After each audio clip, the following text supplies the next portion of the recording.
আমাদের দৈনন্দিন জীবনে এমন অনেক জিনিস আছে যা ছোট হলেও এর ব্যবহারিক গুরুত্ব অপরিসীম। এমনই একটি জিনিস হলো টুথপিক। খাবারের পর দাঁতের যত্ন থেকে শুরু করে ছোটখাটো ঘরোয়া কাজ, টুথপিক আমাদের জীবনের একটি অবিচ্ছেদ্য অংশ। কিন্তু কখনো কি ভেবে দেখেছেন এই ছোট্ট কাঠির পিছনে কি বিশাল প্রক্রিয়া লুকিয়ে আছে?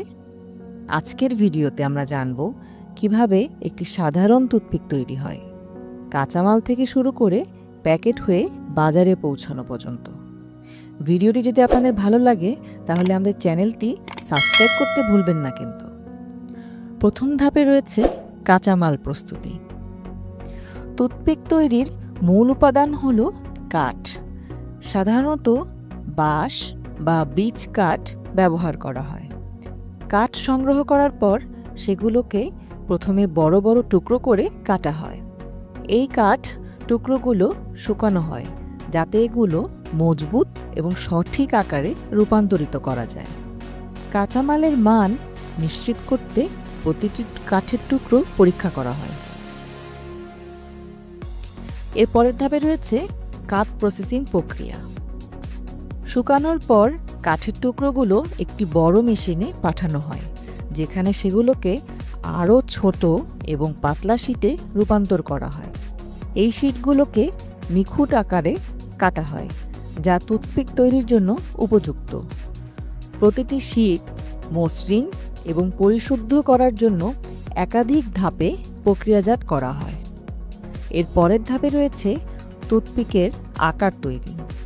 এরপর শুরু হয় টুথপিকের কাঠামো তৈরির ধাপ। মেশিনের মাধ্যমে কাঠের শীটগুলোকে সরু কাঠিতে রূপান্তর করা হয়। প্রতিটি কাঠি সমান আকৃতির এবং সঠিক দৈর্ঘ্যের হয়। এই ধাপে টুথপিকের দুই প্রান্তকে সুচালো এবং নিখুঁতভাবে ছাঁটা হয়। এর পরের ধাপে রয়েছে মসৃণকরণ প্রক্রিয়া। টুথপিক তৈরির একটি গুরুত্বপূর্ণ ধাপ হল মসৃণকরণ। কাঠের সূক্ষ্মতা এবং ব্যবহারযোগ্যতা নিশ্চিত করতে প্রতিটি টুথপিক মেশিনের মাধ্যমে মসৃণ করা হয়। এই প্রক্রিয়ায় কাঠের যে কোনো খসখসে অংশ সরিয়ে ফেলা হয়, যাতে এটি ব্যবহার করার সময় আরামদায়ক হয়। এর পরের ধাপে রয়েছে জীবাণুমুক্তকরণ প্রক্রিয়া। টুথপিক তৈরির পর প্রতিটি টুথপিক জীবাণুমুক্ত করার জন্য বিশেষ চেম্বারে পাঠানো হয়। এই চেম্বারে তাপ, আল্ট্রাভায়োলেট রশ্মি বা রাসায়নিক ব্যবহার করে জীবাণুমুক্তকরণ করা হয়।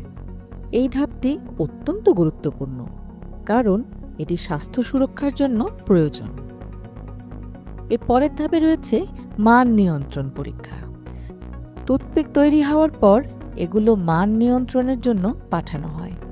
প্রতিটি ব্যাচ থেকে নমুনা সংগ্রহ করে টুথপিকের আকার, মসৃণতা এবং জীবাণুমুক্তকরণ ঠিকভাবে হয়েছে কিনা তা পরীক্ষা করা হয়। শুধুমাত্র পরীক্ষায় উত্তীর্ণ টুথপিকগুলোই প্যাকেজিংয়ের জন্য পাঠানো হয়। এর পরের ধাপে রয়েছে প্যাকেজিং প্রক্রিয়া। সবশেষে টুথপিকগুলো প্যাকেজিং মেশিনে পাঠানো হয়। প্রতিটি প্যাকেটে নির্দিষ্ট সংখ্যক টুথপিক রাখা হয় এবং সেটি সঠিকভাবে সিল করা হয়। প্যাকেটগুলোর উপর ব্র্যান্ডের নাম, নির্দেশিকা এবং উৎপাদনের তারিখ লেখা হয়। এরপর এগুলো বাজারজাত করার জন্য প্রস্তুত করা হয়। আজ আমরা জানলাম কিভাবে একটি সাধারণ টুথপিক তৈরি হয়, যা আমাদের প্রতিদিনের জীবনে এত গুরুত্বপূর্ণ ভূমিকা পালন করে। এই ছোট্ট কাঠির পিছনে লুকিয়ে আছে অত্যাধুনিক প্রযুক্তি এবং শ্রম। ভিডিওটি ভালো লাগলে লাইক, কমেন্ট এবং সাবস্ক্রাইব করতে ভুলবেন না। কিন্তু নতুন ভিডিওতে আবার দেখা হবে। ধন্যবাদ।